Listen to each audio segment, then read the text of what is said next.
Storms have shaped the course of human civilization in ways that extend far beyond the immediate destruction they cause, and understanding this relationship requires examining not just the meteorological phenomena themselves, but the intricate web of social, economic, and political structures that human societies have developed in response to atmospheric volatility over thousands of years.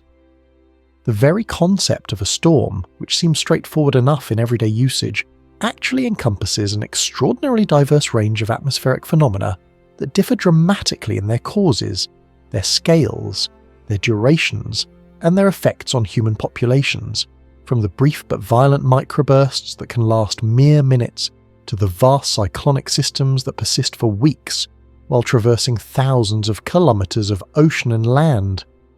To begin with the fundamental atmospheric mechanics, storms arise from the differential heating of Earth's surface and atmosphere,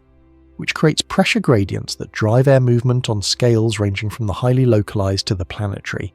And this basic thermodynamic engine operates continuously, but produces dramatically different outcomes depending on geography, season, ocean temperature, and a host of other variables that interact in ways that remain only partially predictable, despite the enormous advances in meteorological science over the past century. The Sun deposits approximately 174 petawatts of energy onto the Earth's upper atmosphere,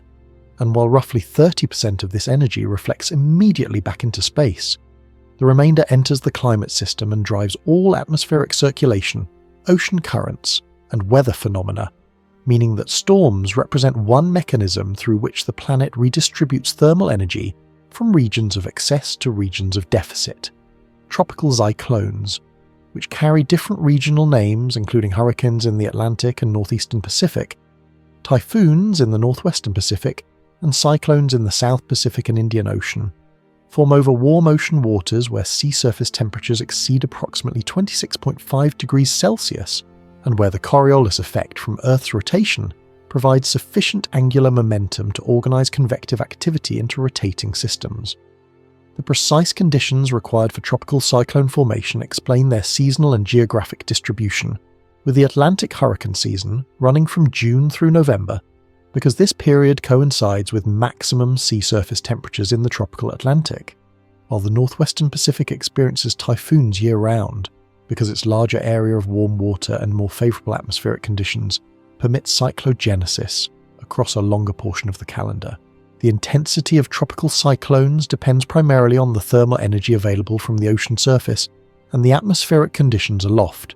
particularly the presence or absence of wind shear, which refers to the change in wind speed or direction with altitude, and strong wind shear tends to disrupt the organised convection that sustains these storms by tilting the circulation and ventilating the warm core that provides their energy. This relationship between sea surface temperature and storm intensity has become increasingly significant in discussions of climate change, because observations from the satellite era, which began in earnest in the 1970s, suggest an increase in the proportion of tropical cyclones reaching the highest intensity categories, though the relatively short observational record and changes in measurement technology over time complicate efforts to establish long-term trends with statistical certainty. The historical record of tropical cyclones before the satellite era depends heavily on ship observations, coastal weather stations, and documentary evidence, all of which introduce various biases and gaps that make it difficult to compare storm frequencies and intensities across different periods, and this limitation has important implications for understanding how these phenomena have affected human societies over longer timescales. The 1780 Great Hurricane, which struck the Caribbean islands in early October of that year, killed an estimated 22,000 people across Martinique, Barbados, and St. Eustatius, making it one of the deadliest Atlantic hurricanes on record, though contemporary accounts suggest the death toll may have been even higher, and this storm occurred during the American Revolutionary War, disrupting naval operations and affecting the strategic calculations of British, French, and Spanish forces operating in the region. The relationship between storms and warfare appears repeatedly throughout history, from the kamikaze typhoons that destroyed Mongol invasion fleets approaching Japan in 1274 and 1281, to the storm that scattered the Spanish Armada in 1588, and these events have often acquired mythological significance in national narratives, while obscuring the more mundane but equally important ways that atmospheric conditions shaped military logistics, timing, and outcomes. The Japanese term kamikaze, meaning divine wind, originated specifically from these typhoons that were interpreted as supernatural intervention protecting the Japanese islands from invasion, and this interpretation influenced Japanese military ideology for centuries, eventually giving its name to the suicide aircraft attacks of the Second World War, illustrating how meteorological events can become embedded in cultural and political consciousness in ways that extend far beyond their immediate physical effects. Extratropical cyclones, which form outside the tropics along frontal boundaries between air masses of different temperatures and humidity levels, operate through fundamentally different mechanisms than their tropical counterparts, deriving energy from horizontal temperature gradients rather than from warm ocean surfaces, and these systems dominate the weather of mid-latitude regions including most of Europe, much of North America, and the populated areas of South America, Australia, and Asia. The North Atlantic storm track, which carries extratropical cyclones from North America toward Europe, represents one of the most intense regions of storm activity on the planet, and the frequency and intensity of storms along this track vary on multiple timescales, from the weekly fluctuations associated with individual weather systems to the decadal oscillations linked to patterns such as the North Atlantic Oscillation. The Great Storm of 1703, which struck Britain on November 26th of that year, ranks among the most destructive extratropical cyclones in recorded British history, killing an estimated 8,000 to 15,000 people, destroying approximately 5,000 buildings and uprooting some 17 million trees, according to contemporary estimates compiled by Daniel Defoe, who published a detailed account titled The Storm the following year. Defoe's work represents one of the earliest systematic attempts to gather eyewitness accounts and damage assessments following a natural disaster, and his methodology, which involves soliciting reports from across the affected region and attempting to synthesize them into a coherent narrative,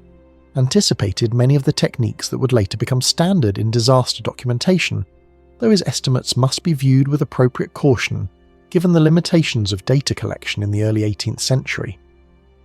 The 1703 storm occurred during a period when England possessed no coordinated meteorological observation network, no standardized instruments for measuring pressure, temperature, or wind speed, and no theoretical framework that could explain why such storms occurred or predict their approach. And this lack of understanding meant that the storm struck without warning. Though some observers noted that barometers, which had been invented some 60 years earlier, showed unusually low readings in the hours before the wind reached its peak. The barometer, invented by Evangelista Torricelli in 1643, represented the first instrument capable of measuring atmospheric pressure, and its gradual adoption by natural philosophers and eventually by mariners during the 17th and 18th centuries laid the groundwork for the development of meteorology as a quantitative science, though the connection between falling pressure and approaching storms was understood only empirically for over a century before the theoretical explanation emerged. The systematic measurement of atmospheric conditions across multiple locations, which became possible only with the spread of standardized instruments and the development of rapid communication technologies, revealed patterns in storm behavior that had been invisible to earlier observers, limited to local experience. And this transformation of meteorology from a descriptive to a predictive science occurred gradually during the 19th century through the efforts of national weather services, maritime institutions, and networks of amateur observers. The electric telegraph, which achieved practical form in the 1840s, enabled the nearly instantaneous transmission of weather observations across distances that would have required days or weeks to traverse by messenger,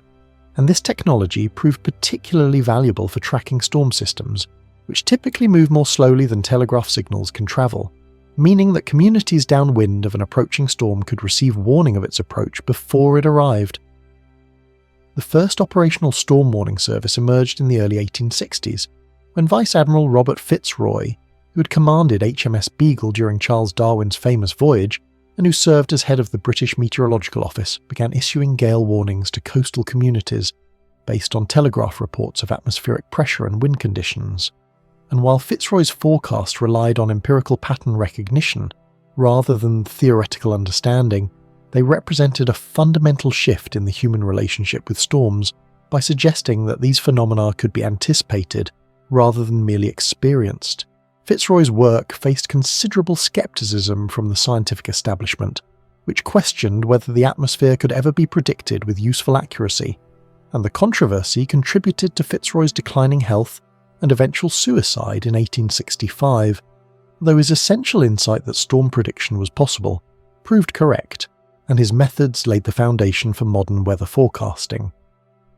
The theoretical understanding of extratropical cyclones advanced significantly in the early 20th century when a group of Norwegian meteorologists working during and after the First World War developed what became known as the Bergen School of Frontal Theory,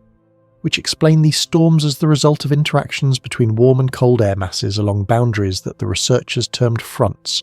borrowing military terminology that seemed appropriate given the contemporaneous conflict. Wilhelm Bjerknes and his son Jakob Bjerknes, along with colleagues including Halvor Solberg and Tor Bergeron, demonstrated that extratropical cyclones form along these frontal boundaries through a process of wave amplification, and their conceptual model of the cyclone life cycle remains the foundation of synoptic meteorology today, though it has been refined and extended through subsequent research. The application of atmospheric dynamics to weather prediction required solving systems of differential equations that describe the motion of air, the transfer of heat, and the changes in pressure across three-dimensional space and time, and the mathematical complexity of these equations meant that useful numerical weather prediction remained impossible until the development of electronic computers in the mid-20th century. Lewis Fry Richardson, a British mathematician and meteorologist, attempted to calculate a weather forecast by hand during the First World War, working through the equations laboriously over weeks to produce a prediction for a single time step at a single location. And while his result proved spectacularly wrong, he correctly identified both the potential and the computational demands of numerical weather prediction, estimating that accurate real-time forecasting would require approximately 64,000 human computers working in concert. The first successful numerical weather prediction emerged in 1950, when a team at the Institute for Advanced Study in Princeton, working with the ENIAC computer, produced a 24-hour forecast that, while crude by modern standards, demonstrated the feasibility of computing atmospheric evolution from initial conditions and physical principles, and this achievement marked the beginning of a transformation in meteorology that continues to the present. Modern weather prediction relies on ensembles of numerical models running on supercomputers that execute trillions of operations per second to simulate the atmosphere at resolutions of a few kilometers. Yet despite these enormous computational resources, fundamental limits on predictability imposed by the chaotic nature of atmospheric dynamics mean that detailed forecasts beyond approximately 10 to 14 days remain impossible. A constraint identified by Edward Lorenz in the 1960s through his famous demonstration of sensitive dependence on initial conditions. Tornadoes represent a distinct category of storm that has proven particularly challenging to understand and predict, partly because of their small spatial scale, which means they often fall between the grid points of numerical weather models, and partly because of the difficulty of making direct observations within these intense rotating columns of air. The United States experiences more tornadoes than any other country, with an average of approximately 1/200 reported annually, and this concentration results from the geographic configuration of North America, which allows cold air from Canada to collide with warm, moist air from the Gulf of Mexico across the relatively flat terrain of the Great Plains, creating conditions favourable for the development of severe thunderstorms capable of producing tornadoes. The physical process by which tornadoes form within their parent thunderstorms involves the tilting and stretching of horizontal rotation present in the low-level wind field, and while the general conditions favouring tornado development can be identified hours in advance, the specific question of whether a given thunderstorm will produce a tornado, and if so, when and where, remains predictable only with very short lead times of typically 15 to 30 minutes. This limitation in tornado prediction has significant implications for emergency management and public safety, because the brief warning time means that people must be prepared to take shelter quickly, and the false alarm ratio for tornado warnings remains relatively high, which can lead to warning fatigue and reduced compliance over time. The historical record of tornadoes before the 20th century is extremely incomplete because these storms are so localized that they often went unobserved or unreported, and because the distinction between tornadoes and other forms of wind damage was not always clearly maintained in historical documents. The tri-state tornado of March 18, 1925, which tracked approximately 219 miles across Missouri, Illinois, and Indiana, killing 695 people and injuring over 2,000, remains the deadliest single tornado in United States history, and its extreme path length, which some researchers have suggested may actually have consisted of multiple tornadoes in rapid succession, illustrates both the destructive potential of these storms and the uncertainties that remain in historical documentation. The development of Doppler radar in the 1970s and 1980s represented a major advance in tornado detection and warning, because this technology allows meteorologists to observe the rotation within thunderstorms before tornadoes reach the ground, and the deployment of the NextRad network across the United States in the 1990s dramatically improved the lead time and accuracy of tornado warnings. The average warning lead time for tornadoes increased from approximately 5 minutes in the 1980s to approximately 13 minutes by 2010, and while this improvement represents substantial progress, the warning time remains short enough that effective response requires prior planning, robust communication systems, and accessible shelter options, all of which vary considerably across different communities and demographic groups. The social vulnerability to storms varies enormously both within and between societies, depending on factors including housing quality, infrastructure resilience, access to information and warning systems, economic resources for evacuation and recovery, and the effectiveness of governmental institutions in disaster preparedness and response. Hurricane Katrina, which struck the Gulf Coast of the United States in August 2005, caused approximately 1,800 deaths and over $125 billion in damages, and the inadequate governmental response to this disaster exposed deep inequalities in American society, as the populations most severely affected tended to be those with fewer resources, less political influence, and less access to evacuation options. The failure of the levee system protecting New Orleans during Katrina resulted from decisions made over decades regarding infrastructure investment,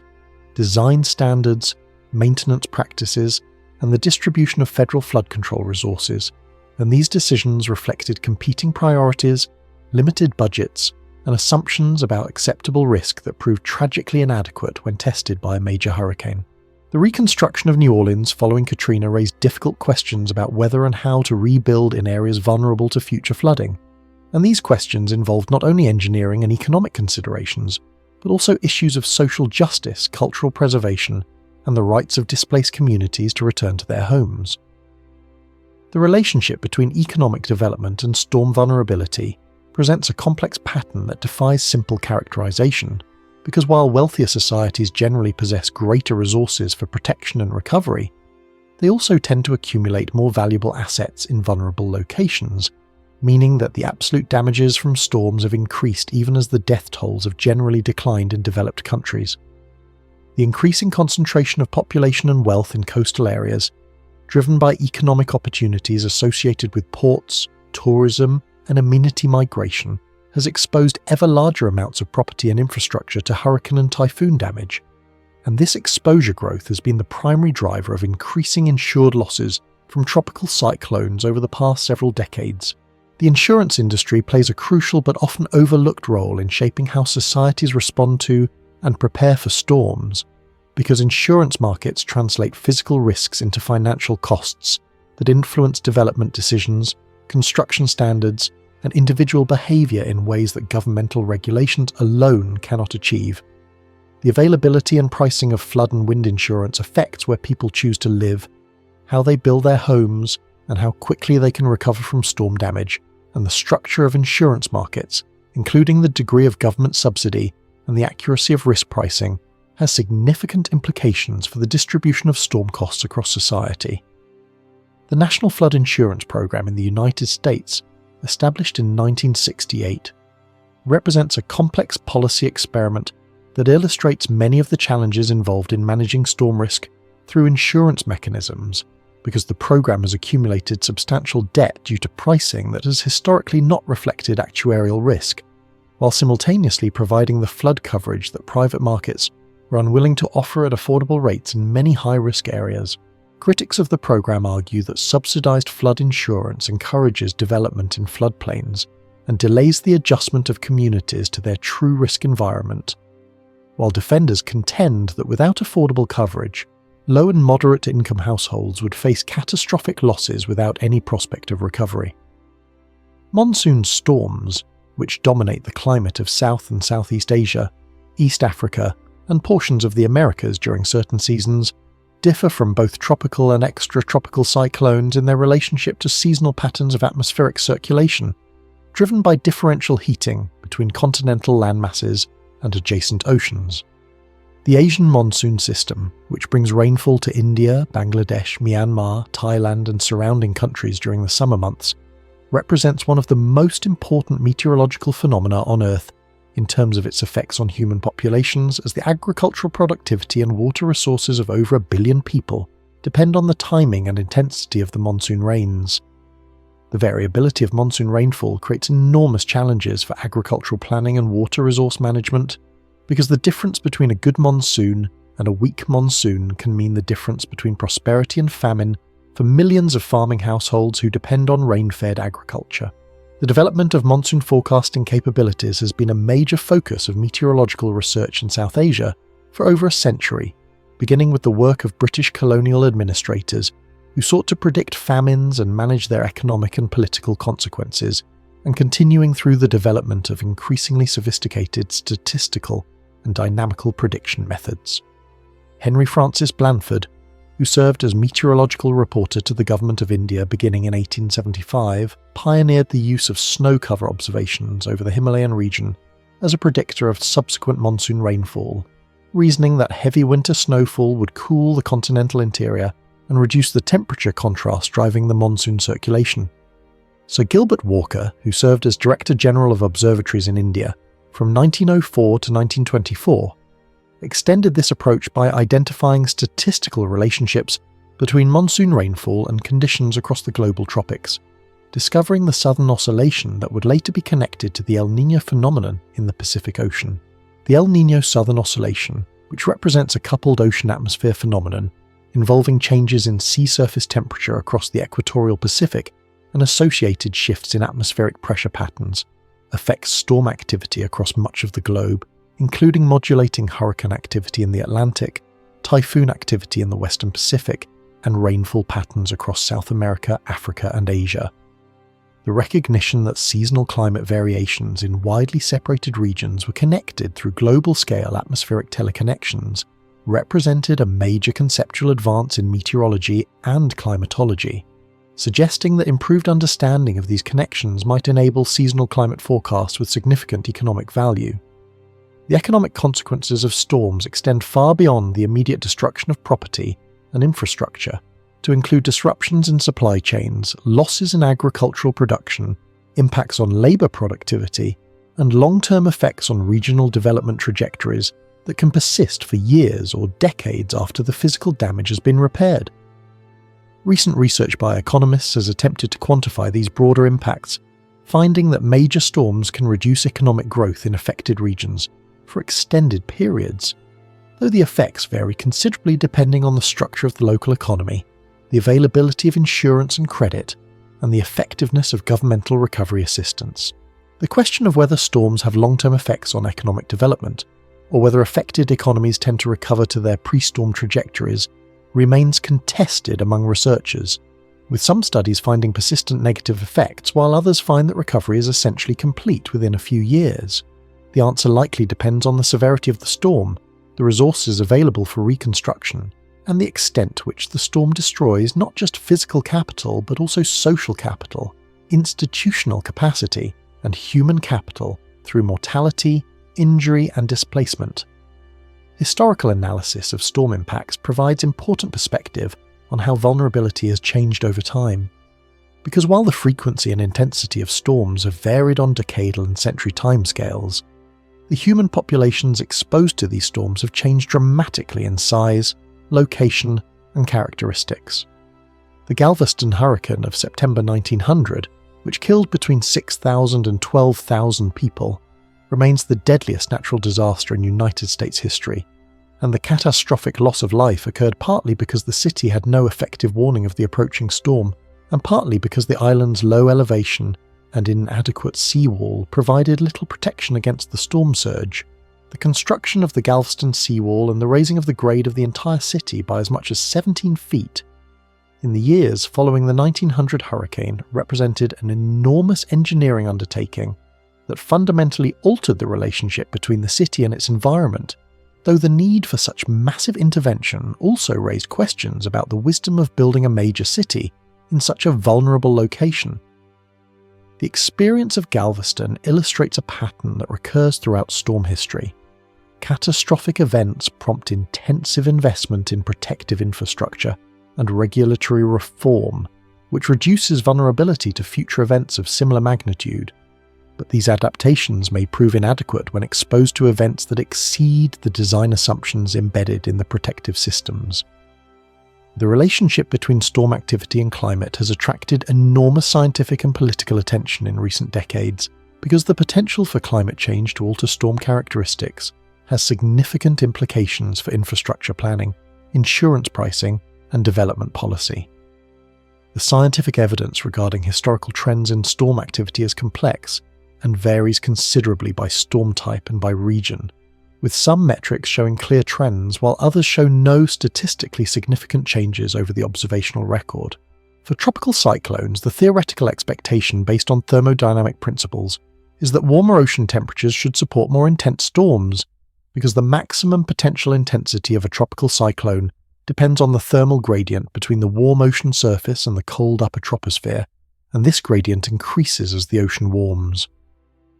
Observational evidence from the satellite era, which provides consistent global coverage since approximately 1980, shows an increase in the proportion of tropical cyclones reaching high-intensity categories, though questions remain about the reliability of intensity estimates in the pre-satellite era that complicate efforts to establish longer-term trends. The frequency of tropical cyclones globally has not shown a clear trend over the satellite era, which is consistent with theoretical expectations that focus on intensity rather than frequency, though regional variations have occurred that may reflect natural variability, climate change, or some combination of both factors. The North Atlantic Basin experienced elevated hurricane activity during the period from approximately 1995 to 2020, following a relatively quiet period from approximately 1970 to 1994, and while some researchers attribute this increase to anthropogenic warming, others argue that it primarily reflects natural multi-decadal variability in Atlantic sea surface temperatures. Extratropical cyclones have shown some evidence of poleward migration in both hemispheres, which is consistent with the expansion of the tropical belt and the poleward shift of the jet stream expected under climate change, though the implications of this shift for storm impacts depend on how population and infrastructure are distributed relative to the changing storm tracks.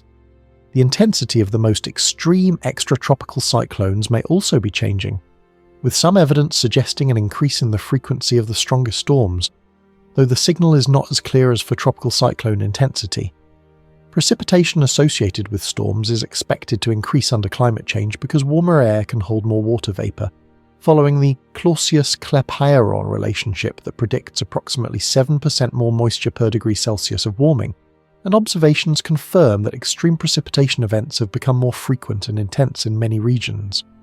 This relationship between temperature and extreme precipitation has important implications for flood risk, because even if storm frequency remains unchanged, increased precipitation rates can produce more severe flooding, overwhelming drainage infrastructure designed for historical conditions. The question of how societies should adapt to changing storm climatology involves difficult decisions about infrastructure investment, land use regulation, and risk tolerance that require balancing present costs against uncertain future benefits.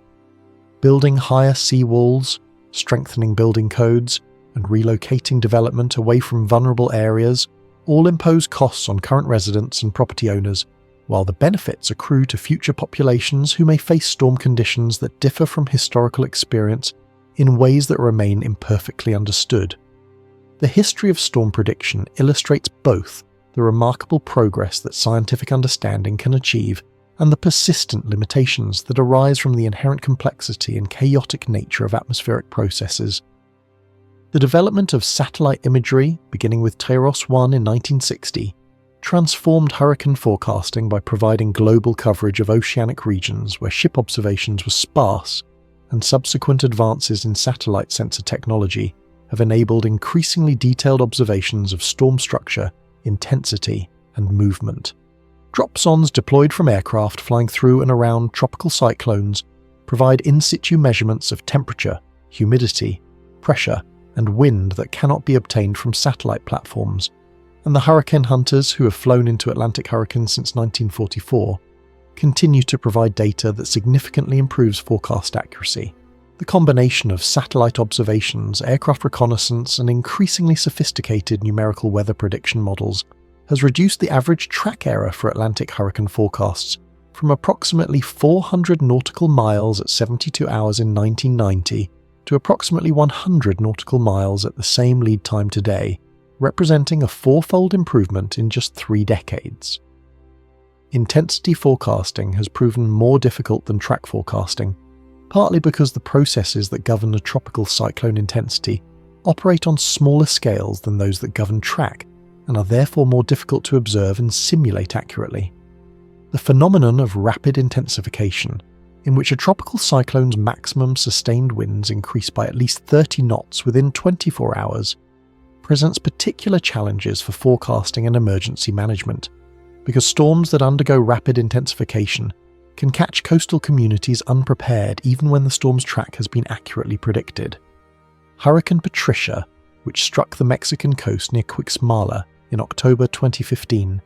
set records for the highest maximum sustained winds and lowest central pressure ever observed in a Western Hemisphere tropical cyclone, and the storm intensified from a Category 1 hurricane to a Category 5 hurricane with 200 mph winds in just 24 hours, illustrating the potential for rapid intensification to produce extremely dangerous conditions with limited warning time. Fortunately, Patricia made landfall in a sparsely populated mountainous region and weakened rapidly over land, resulting in relatively few casualties despite its extreme intensity at peak. But the storm served as a reminder of the potential consequences if such rapid intensification were to occur before landfall in a major population centre. The communication of storm risk to the public involves challenges that extend beyond the scientific uncertainties inherent in forecasting to include questions of messaging, comprehension, and behavioural response that draw on psychology, communication studies, and sociology. Research has shown that public understanding of hurricane forecast information varies considerably, depending on how that information is presented, with graphical representations such as the forecast cone often misunderstood in ways that lead to inappropriate behavioural responses. The forecast cone, which shows the probable track of a hurricane based on historical forecast errors, is often interpreted by the public as indicating that the storm will affect only the area within the cone, leading those outside the cone to underestimate their risk, when in fact the cone represents only track uncertainty, while the wind field of the storm extends well beyond the forecast centre position. Efforts to improve public understanding of forecast uncertainty have included the development of new visualization techniques and messaging strategies, but changing public behaviour in response to storm warnings remains challenging, particularly when previous warnings have not been followed by the expected impacts, leading to warning fatigue and reduced compliance. The evacuation decisions that households make in response to approaching hurricanes depend on a complex mix of factors including perceived risk, past experience, social networks, economic constraints, and logistical considerations such as transportation availability and shelter options. And research has identified systematic differences in evacuation behaviour across demographic groups that have important implications for emergency management. Low-income households and households without personal vehicles face particular barriers to evacuation, as do households with elderly or disabled members, pets, or other circumstances that complicate the logistics of temporary relocation. The provision of evacuation assistance, including transportation, shelter, and support for special needs populations, has improved significantly following the failures exposed during Hurricane Katrina, but gaps remain, particularly in communities with limited resources or weak institutional capacity. The question of how to fund and organise evacuation assistance involves trade-offs between different levels of government, between public and private resources, and between targeted assistance to vulnerable populations and universal programs that avoid the stigma and administrative complexity of means testing. The economic analysis of storm risk management involves comparing the costs of protective measures against the expected benefits in terms of avoided damages, but this calculation is complicated by the uncertainty surrounding both the frequency and intensity of future storms and the effectiveness of protective measures under conditions that may differ from those assumed in their design. Benefit-cost analysis of flood control infrastructure, for example, typically relies on historical flood frequency estimates that may not reflect future conditions under climate change, and the long service life of major infrastructure means that structures built today will need to perform adequately for decades, during which climate conditions may change substantially.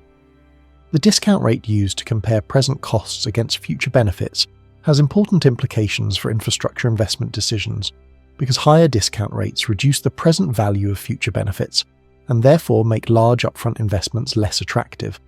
while lower discount rates give greater weight to long-term benefits and favour more substantial protective measures. The choice of discount rate is not merely a technical question, but reflects value judgments about intergenerational equity and the weight to be given to the welfare of future generations relative to the present, and different discount rates can lead to dramatically different conclusions about the optimal level of storm protection investment. The insurance and reinsurance industries have developed sophisticated models for estimating catastrophe risk, combining meteorological, engineering, and financial analysis to estimate the probability distribution of losses from storms under various scenarios, and these models have become important tools for risk management and capital allocation decisions. Catastrophe models typically incorporate historical storm data, climatological analysis, exposure information regarding the location and characteristics of insured properties, and vulnerability functions that relate storm intensity to damage levels, and the outputs of these models inform decisions about premium pricing, reserve requirements, and reinsurance purchasing. The reinsurance market, in which primary insurers transfer portions of their risk to larger companies with greater capacity to absorb catastrophic losses, plays a crucial role in the availability and affordability of storm insurance, and the pricing and availability of reinsurance capacity varies in response to recent loss experience, evolving risk assessments, and conditions in broader financial markets. Following major loss years, reinsurance capacity often becomes scarcer and more expensive, leading to higher premiums for primary insurance and potentially affecting the availability of coverage in high-risk areas. While extended periods without major losses can lead to increased competition and lower prices that may not fully reflect underlying risk, alternative risk transfer mechanisms, including catastrophe bonds and other insurance-linked securities, have emerged since the mid-1990s as additional sources of capacity for covering extreme storm losses, allowing investors in capital markets to assume insurance risk in exchange for premium payments that offer returns uncorrelated with traditional financial assets.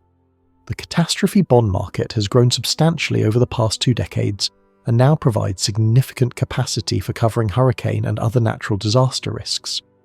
Though these instruments remain a relatively small share of total catastrophe risk transfer, the distribution of storm insurance costs across society raises important questions of equity,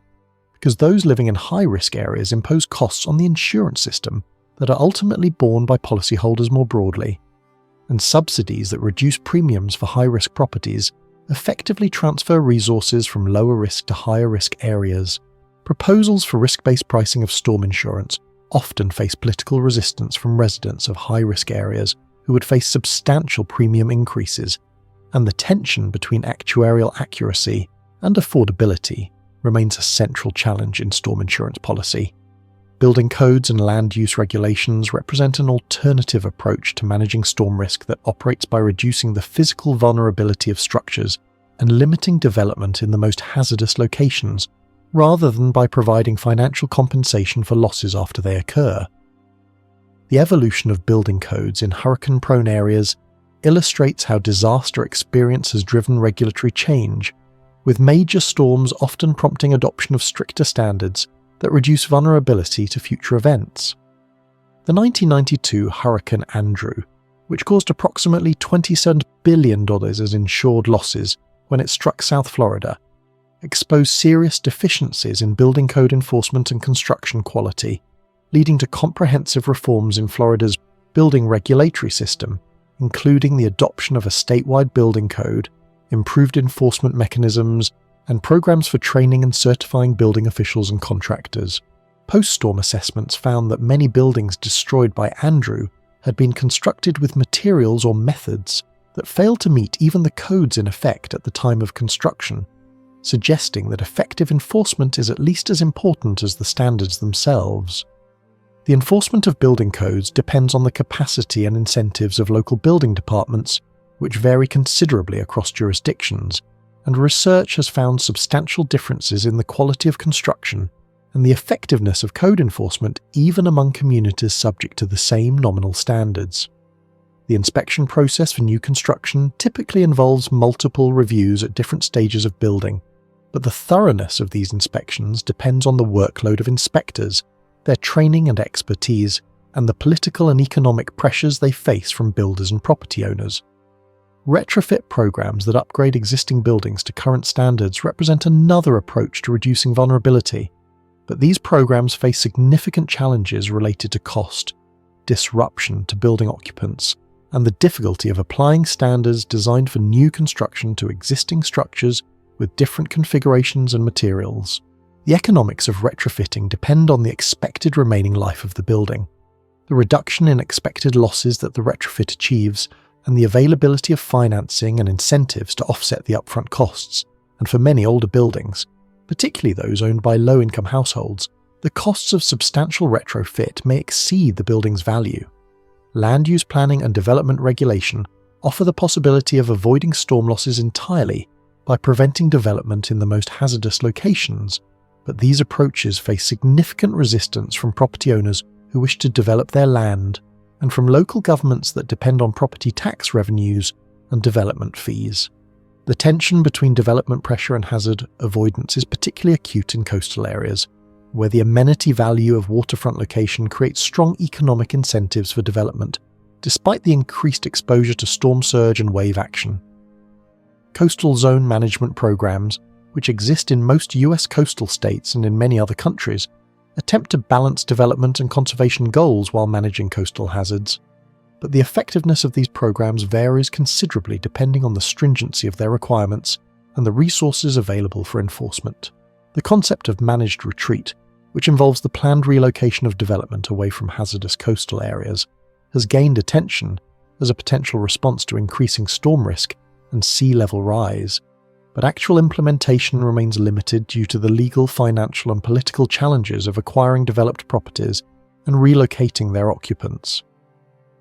The buyout programs that have been implemented following major floods and storms, through which governments purchase damaged properties and prevent their redevelopment,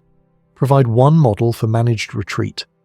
but these programs have typically operated on a voluntary basis, have been criticised for moving too slowly, and have often faced challenges in acquiring sufficient funding to address all willing participants. The Federal Emergency Management Agency's Hazard Mitigation Grant Program has funded thousands of property buyouts over the past several decades, but the cumulative effect of these acquisitions on community vulnerability remains relatively modest compared to the continued growth of development in hazardous areas. The relationship between storms and public health extends beyond the immediate injuries and deaths caused by wind and flooding, to include a range of indirect effects that can persist for months or years after the storm event, including mental health impacts, disruption of healthcare access, infectious disease risks, and the health consequences of displacement and housing instability. Research following major hurricanes has documented elevated rates of post-traumatic stress disorder, depression, and anxiety among affected populations, with symptoms often persisting for years after the storm, and these mental health impacts tend to be most severe among those who experience the most direct exposure to storm-related dangers and losses. The disruption of healthcare infrastructure by storms can have particularly severe consequences for populations with chronic medical conditions that require ongoing treatment, including diabetes, hypertension, kidney disease requiring dialysis, and conditions requiring regular medication. Hurricane Maria, which struck Puerto Rico in September 2017, caused the deaths of an estimated 2,975 people, most of whom died not from direct storm exposure but from the extended loss of electricity that disrupted healthcare services, water supply, and the ability to maintain medications requiring refrigeration. The aftermath of major storms often creates conditions favourable for the spread of certain infectious diseases, particularly those transmitted through contaminated water, though the risk of major epidemics following storms in areas with functioning public health systems has generally been lower than commonly feared. The more significant health risks in the storm aftermath typically relate to injuries sustained during cleanup activities, exposure to mold and other environmental hazards in flooded buildings, and the indirect effects of displacement and economic stress on health behaviours and healthcare access. The reconstruction process following major storms involves complex decisions about whether to rebuild, what to rebuild, and where to rebuild, and these decisions are shaped by a mix of individual preferences, market forces, insurance coverage, governmental programs, and regulatory requirements that often point in different directions. The Build Back Better concept, which suggests using reconstruction as an opportunity to reduce future vulnerability through stronger construction and smarter land use, has gained currency in disaster policy circles. But implementing this concept faces significant barriers related to cost, speed, and the pressure to restore normalcy as quickly as possible. The tension between speed and quality in reconstruction reflects deeper trade-offs between short-term and long-term objectives that pervade disaster policy, because the immediate suffering of displaced populations creates strong pressure for rapid recovery, while the goal of reducing vulnerability to future events requires the time and deliberation necessary to implement lasting changes. Research on post-disaster reconstruction has found that the pace of recovery varies considerably across different domains, with physical infrastructure typically rebuilt within a few years, while social and economic recovery may take much longer, particularly for communities with limited resources. The role of governmental disaster assistance in shaping reconstruction outcomes has been extensively studied, with findings suggesting that the design of assistance programs can have significant effects on who recovers, how quickly, and whether vulnerability is reduced or perpetuated. The individual assistance programs administered by FEMA provide grants for housing repair and other disaster-related expenses, but the amounts available are often insufficient to cover actual costs, particularly for major repairs, and the application process can be complicated and time-consuming, creating barriers for households with limited capacity to navigate bureaucratic systems. The Small Business Administration Disaster Loan Program provides an important source of financing for homeowners and businesses undertaking reconstruction,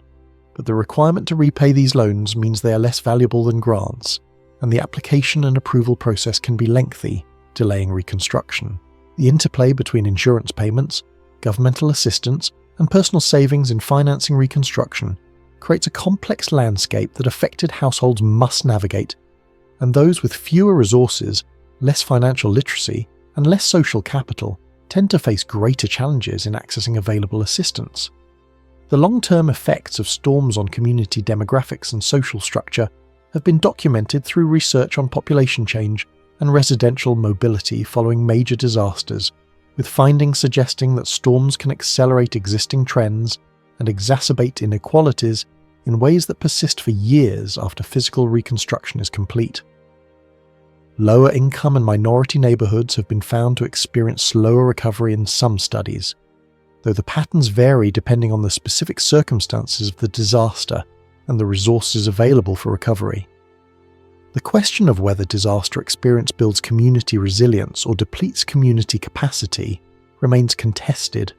with some research suggesting that communities that successfully recover from disasters develop stronger institutions and social networks that improve their ability to cope with future challenges, while other research finds that the cumulative effects of repeated disasters can exhaust community resources and lead to long-term decline. The answer likely depends on the severity and frequency of the disasters, the resources available for recovery, and the pre-existing characteristics of the affected community. International comparisons of storm management provide valuable perspective on the range of approaches that different societies have developed for coping with these hazards. and while direct comparisons are complicated by differences in storm characteristics, exposure patterns, and socio-economic context, important lessons can be drawn from examining how different countries have organised their preparedness, response, and recovery systems. Japan, which faces both tropical cyclones, typhoons, and severe extratropical storms, has developed one of the world's most sophisticated disaster management systems, incorporating advanced warning systems, extensive protective infrastructure, comprehensive building codes, and well-practiced evacuation procedures. The Japanese approach to disaster management reflects the country's long history of exposure to natural hazards, high population density in vulnerable areas, substantial economic resources, and a cultural orientation toward collective responsibility and governmental authority that differs significantly from the more individualistic orientation characteristic of the United States. The effectiveness of Japanese storm preparedness is reflected in relatively low casualty rates from typhoons in recent decades, though the 2011 Tohoku earthquake and tsunami demonstrated that even sophisticated preparedness systems can be overwhelmed by events that exceed design assumptions. The Netherlands provides another instructive example of a society that has invested heavily in protection against flooding, including storm surge flooding from the North Sea, and the Dutch experience illustrates both the potential and the limitations of engineering approaches to storm hazard management. The Delta Works, constructed following the catastrophic 1953 North Sea flood that killed over 1,800 people in the Netherlands, represent one of the largest civil engineering projects in history and provide protection against storm surges that would otherwise threaten approximately 60% of the country's population and 70% of its economic output. The engineering standards adopted for the Delta Works incorporated a level of risk tolerance that reflected Dutch society's judgment about the acceptable probability of failure, with different levels of protection for different areas based on the population and economic assets at risk. And this explicit quantification of acceptable risk contrasts with the more implicit and often inconsistent risk standards that characterize flood protection in many other countries. The ongoing challenge for the Netherlands is to maintain and upgrade this protective infrastructure in the face of sea level rise and potentially changing storm climatology. And Dutch planners have begun to explore approaches that complement traditional hard engineering with softer adaptations, including managed retreat from some areas. Bangladesh provides a contrasting example of a country with extremely high exposure to tropical cyclone hazards, but limited resources for protective infrastructure, and the Bangladeshi experience illustrates how social adaptations, including early warning systems, evacuation procedures, and cyclone shelters, can substantially reduce vulnerability even in the absence of the massive engineering works that wealthy countries can afford. The 1970 Bhola cyclone, which struck what was then East Pakistan, killed an estimated 300,000 to 500,000 people, in what remains one of the deadliest natural disasters in recorded history, and the inadequate response by the Pakistani government to this catastrophe contributed to the political tensions that led to the Bangladesh Liberation War and the creation of Bangladesh as an independent nation. Subsequent cyclones have caused dramatically lower casualties despite similar or greater physical intensity, reflecting substantial improvements in early warning systems, the construction of thousands of cyclone shelters that provide elevated refuge from storm surge, and improved evacuation procedures that enable coastal populations to reach safety before storms arrive. Cyclone Sida, which struck Bangladesh in November 2007 with winds comparable to Bhola, killed approximately 3,400 people, and while this toll was still tragic, it represented an order of magnitude reduction from the 1970 disaster, demonstrating that vulnerability can be dramatically reduced even in low-income countries through appropriate adaptations. The contrast between Bangladesh's declining cyclone mortality and the continuing high casualty tolls from cyclones in Myanmar suggests that effective disaster risk reduction requires not only technical capacity, but also political commitment, institutional capacity, and international support. And the absence of any of these elements can leave populations vulnerable, despite the availability of proven approaches to reducing risk. Cyclone Nargis, which struck Myanmar in May 2008, killed approximately 138,000 people, making it one of the deadliest tropical cyclones on record,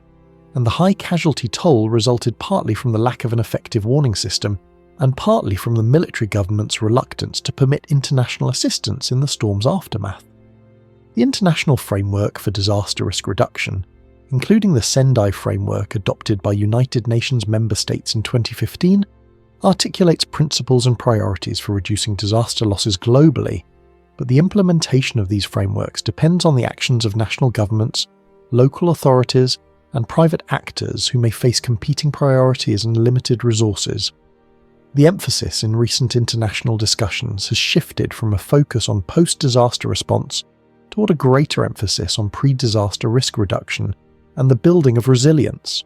though converting this rhetorical shift into actual reductions in vulnerability has proven challenging.